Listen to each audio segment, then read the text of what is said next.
আমার ভাইয়ের চিকিৎসার জন্য ব্যাংকক গেলেন। ভাইয়া ব্যাংকক যাওয়ার পর ভাবি অফিসের নাম করে রোজ রাতে কোথায় জানি চাইতো। আমি মনে মনে ভাবলাম, ভাবি এত রাতে কোথায় যায় এটা আমার জানতে হবে। আর জানতে গিয়ে যা দেখলাম তা দেখে আমার তো হয়ে গেল। সুখের সংসার ছিল মিজানের। বাবা মা, তার স্ত্রী, যাকে নিয়ে মধ্যবিত্ত একটি পরিবার ছিল তার। ছোট কোম্পানিতে একটি চাকরি করত সে। তারপর অসুখের কোনো অভাব ছিল না। মিজানের একটা ছোট ভাই ছিল, খুব দুষ্টুমি করত। মিজানের ছোট ভাই এবার মাত্র 9-এ পড়ে। 9-এ পড়লে কি হবে, মুখে বড় কথা বলে ফেলে, মুখে কিছু আটকায় না। মিজানের ছোট ভাইয়ের নাম ছিল মিন্টু, বলেন সবাই ডাকত। একদিন মিন্টু আমায় বলল, ভাবি আপনার কি লাগবে, আমি বাজার থেকে সব নিয়ে আসব। তুমি মাত্র 9-এ পড়ো, তোমার 1 টাকা ইনকাম নেই, তাহলে তুমি আমার জন্য বাজার থেকে কি আনবে? আমি যা বলি তুমি তা এনে দিতে পারবে? তোমার কাছে কি টাকা আছে? গুণ ভাবি আছে। শোনো, আমি বাজার থেকে কিছুই চাই না, তোমার কিছু লাগলে আমার কোলে ও। কিন্তু সব হারিয়ে গেল এক কালো ঝড়ে। হঠাৎ অফিস থেকে আসার সময় একদিন অ্যাক্সিডেন্টে চোখের দৃষ্টিশক্তি হারিয়ে বসে মিজান, মানে আমার স্বামী, চেতনা ফিরে পেলেন। নিজেকে হাসপাতালে আবিষ্কার করে মিজান কিন্তু চারিদিকে তাকিয়ে সবকিছু অন্ধকার দেখতে পেলে তার পরিবার তাকে জানায় অ্যাক্সিডেন্টে মাথায় প্রচণ্ড আঘাত লাগায় সে তার দৃষ্টিশক্তি হারিয়েছে। সেদিন মিজানের পাশে বসে নিপা অনেককে ছিল, তবুও মিজানকে এক মুহূর্ত ছেড়ে যায়নি। বাবা মায়ের পছন্দের লিজাকে বিয়ে করেছিল মিজান। বিয়ের পর হাসি কান্না আনন্দ অভিমানে ভালোই চলছিল মিজানের সাথে তার জীবন।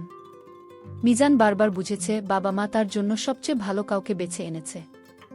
সেদিনও অ্যাক্সিডেন্টের পর সেটাই প্রমাণ হল। মিজানের সেবা যত্নে মাথার চোট ধীরে ধীরে সারল, কিন্তু মানসিক যন্ত্রণা মিজানকে ঘিরে ধরল। সংসারের একমাত্র উপার্জনক্ষম ব্যক্তি মিজান। এখন কিভাবে তাদের মধ্যবিত্ত পরিবার চলবে?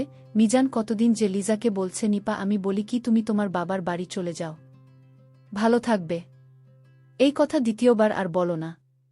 আজ আমার যদি কিছু হতো তুমি কি আমাকে ছেড়ে চলে যেতে? কি বলছো এসব? যেতে না তো তাহলে আমি কিভাবে যাই? তোমাকে এই অবস্থায় রেখে আমি একা ভালো থাকব? নিপা তুমি তো জানো কি অবস্থা, পরিবারের টাকা পয়সা প্রায় শেষের পথে। জানি, আমি বলি কি না হয় আমি একটা জব নেই। তখন হুট করে বলে ফেল মিজানের ছোট ভাই, মানে আমার দেবর, ভাবি তুমি কেন চাকরি করবে? তোমার চাকরি করা লাগবে না, দরকার হয় আমি কাজ করব, রিকশা চালাব, আমি তোমাকে কিছুতেই চাকরি করতে দেব না ভাবি। আমি তার কথা শুনে অবাক হচ্ছি, একটা ছোট ছেলে ভাবের প্রতি এত মায়া। আমি আসলেই পরিবারে আসতে পেরে আমার জীবন ধন্য। কারণ মিজান যেমন আদর্শবান ছেলে ঠিক তেমনি আমার দেবর। ভাবি বলল, আরে তোমরা আমাকে নিয়ে এত চিন্তা করছো কেন? আমি চাকরি করতে পারবো, এটা তো আমার পরিবার। মিজান বলল, কিন্তু? কোনো কিন্তু না, আমি কি আমার পরিবারের জন্য এটুকু করতে পারি না? তারপর তুমি সুস্থ হলে আমি না হয় আবার জব ছেড়ে দিলাম। হ্যাঁ, আমি আবার সুস্থ, দেখো তুমি আবার দেখতে পাবে। আমরা তো কালকে ডাক্তারের কাছে যাচ্ছি, দেখি না কি বলে ডাক্তার। মিজান চুপ করে রই। পরের দিন হাসপাতালে ডাক্তার বল, মিজানের চিকিৎসা হতে হলে ব্যাংক নিয়ে যেতে হবে, আর এটা খুব ব্যয়বহুল চিকিৎসা। নিপার মিজান দুজনের মুখী বিমর্ষ হয়ে রই। শেষে নিপা ডিসিশন নিলি, এখন তো চিকিৎসার টাকাও নেই তাদের কাছে। তাই নিপা চাকরি করে টাকা জমিয়ে তারপর না হয় কয়দিন পর মিজানের চিকিৎসা করাবে। মিজান সেদিন বুঝেছিল স্বামী স্ত্রী দুজন দুজনের জন্য কতটা। কয়েকদিন পর নিপা একটা বড় আকৃতির চাকরি নিয়ে। প্রথম বেশ ভালোই কাটছিল তাদের। অল্প বেতনের মাঝে অনেক টাকা করে সেভ করেছিল তারা মিজানের চিকিৎসার জন্য। নিপা অফিস শেষে মিজানকে নিয়ে ব্যস্ত থাকত, তার খুব যত্ন করত। মিজান মাঝে মাঝে বলতো, আমি যদি অন্ধ হয়ে থাকি তাও আমার কোনো অভিযোগ নেই, কারণ এরকম যত্ন পাবে তোমার কাছে সারাটা জীবন। এই ভালোবাসা দিয়ে আমি একটা জীবন কাটাতে পারব। বিনিময়ে মিজানের মন মাতানো হাসির আওয়াজ শুনতে সে। মিজানের মা কাঁথা সেলাই করে বিক্রি করত কম দামে, এই টাকা দিয়েও কিছু সংসারের খরচ নিত। কিন্তু হঠাৎ কয়েকদিন পর নিপা কেমন যেন পরিবর্তন হয়ে গেল। রাতে ফিরত, মাঝে মাঝে একটা দুইটা যেত। মিজান কিছু বললে বলতো ওভারটাইম করছে, সে টাকাও জমাতে পারছিল না। আর ওভারটাইম করেও মিজানের বাবা মা বললে বলতো, এত রাতে হেঁটে না এসে সিএনজিতে আসছি, তাই একটু খরচ বেশি হয়। কিন্তু কিছুদিন পর থেকেই যখন ওভারটাইমের টাকা পাবে তখন আর সমস্যা হবে না। কিন্তু মিজানের আসে কিছুদিন আসলো না। মিজানের উপরও কেমন যেন মিজানের যত্ন আদি কমে যাচ্ছিল। অফিস থেকে দেরি করে ফিরে এসে মিজানকে ক্লান্ত তা দেখে শুয়ে পড়ত। গত রাত যে মিজান নিদ্রাহীন কাটিয়েছেন তার ঠিক নেই, কিন্তু মনকে সান্ত্বনা দিত নিপাত এসব তার জন্য, তার পরিবারের জন্যই করছে। মিজানের বাবা মা বৃদ্ধ হলেও বেশ বুঝেছিল মিজানের আশায় থাকলে ছেলের চিকিৎসা হবে না। একদিন তারা মিজানকে এসে বলল, বাবা আমরা কালকে তো ভিসা পাসপোর্ট করাতে যাব, সামনের মাসেই তুই যাবি চিকিৎসার জন্য।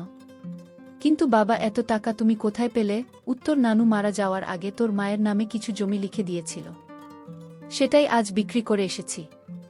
কিন্তু মায়ের সম্পদ এভাবে বলার আগেই পাশ থেকে মিজানের মা বলল, আমার সম্পত্তি তুই, তোকে ছাড়া কিভাবে চলব আমরা? নিপা বাসা এলে তাকে জানালেও সে কিছু বল না তেমন, শুধু বল বেশ ভালোই, তুমি যদি যাও তোমাকে ছাড়া কিভাবে যাব আমি? আরে আমি গেলে কেমন হবে?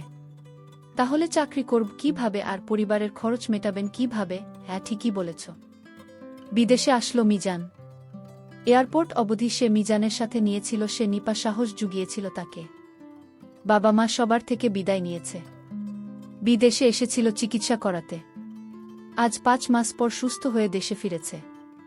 ভিতরে কথা হয়েছে মিজানের সাথে বাবা মার সাথে ফোনে, কিন্তু মিজান বলেন সে সুস্থ হয়ে গেছে। ভেবেছি সামনাসামনি সারপ্রাইজ দেবে, কিন্তু কে জানত আজ নিজে এত বড় কিছুর সম্মুখীন হবে। মিজান বিদেশ চলে গেল চিকিৎসা করতে। এদিকে নিপার শ্বশুর শাশুড়ির সাথে আচরণ খারাপ করতে লাগল। আগের মতো শ্বশুর শাশুড়ির কথা শোনে না, আগের মতো টাকা পয়সা দেয় না, কেমন জানি হয়ে গেছে দীপা। তার দেবর একদিন তার ভাবিকে জিজ্ঞেস করেছিল, ভাবি তুমি এখন দেরি করে অফিস থেকে আসো কেন? আগে তো খুব তাড়াতাড়ি আসতে, আমার সাথে গল্প করতে, আমায় লেখাপড়া করার জন্য উপদেশ দিতে। এখন তুমি আমায় আগের মতো আমার সাথে গল্প করো না, লেখাপড়ার কথা বলো না, ভাই আর খুঁজো তেমন রাখ না। কি হয়েছে ভাবি তোমার? আমি যখন ভাবিকে এই প্রশ্ন করলাম, ভাবি তখন রাখে আমাকে থাপ্পড় মারল। আমি সঙ্গে সঙ্গে কেঁদে দিলাম, আমার চোখ দিয়ে পানি পড়ছে। আমার কান্নাটা কিছুতেই থামাতে পারছিলাম না। হঠাৎ আমার কান্নার আওয়াজ শুনে মা দৌড়ে আসলেন। কি হয়েছে বাবা? তো তুই কাঁদছিস কেন? মা, ভাইয়ের কথা মনে পড়ছে তাই কান্না করছি। মা বলল, তোর ভাইয়া ভালো হয়ে যাবে, চিন্তা করিস না, আর কান্না করিস না। আমি আমার মাকে মিথ্যা বলেছি। আমি যদি বলতাম যে ভাবি আমাকে মারছে, তাহলে হয়তো মা এবং ভাবি দুইজন ও কষ্ট পেত, তার চেয়ে বরং আমি একাই কষ্ট পাই। তারপর আমি সিদ্ধান্ত নিলাম ভাবি আগে এরকম ছিল না, এখন কেন এরকম করছে এটা আমাকে খুঁজে বের করতে হবে। ভাবি সকালে নাস্তা না খেয়ে অফিসে চলে গেলেন। আমি ভাবি কিছু বলিনি, কিন্তু আমি ভাবির পরে আমিও গেলাম। দেখি ভাবি কোথায় যায়। আমি অনেক দূর থেকে দাঁড়িয়ে দেখলাম একটা রাইস হোটেলে ঢুকল, আর এখানে ভাবে 2 প্লেট রুটির অর্ডার দিল। সাথে আরেকজন ছিল, সেটা কি আমি চিনতে পারিনি। শুধু দেখলাম ভাবি তাকে নিয়ে একসাথে রুটি খাচ্ছে আর গল্প করছে। আমি দেখে বাসায় ফিরলাম, আমার মনটা খুব খারাপ হয়ে গেল। আমার মা জিজ্ঞেস করল, বাবা তোকে এরকম মনোভাব দেখাচ্ছে কেন? মা, কিছুই হয়নি, মাথা ব্যথা করছে, তাই শুয়ে রইলাম। আমার মা আমাকে বলল, বাবা তোর ভাইয়াকে বাঁচাতে আরও 2 লক্ষ টাকা লাগবে। কেননা আরও টাকা লাগবে? এত টাকা এখন কোথায় পাবো? আচ্ছা ভাবি তো এখন অনেক টাকা বেতন পাচ্ছে চাকরি করে, ভাবেই আসুক, দেখি কি করা যায়। বলতে বলতেই ভাবি হাজির। ভাবিকে বললাম, ভাবি ভাইয়াকে সুস্থ করতে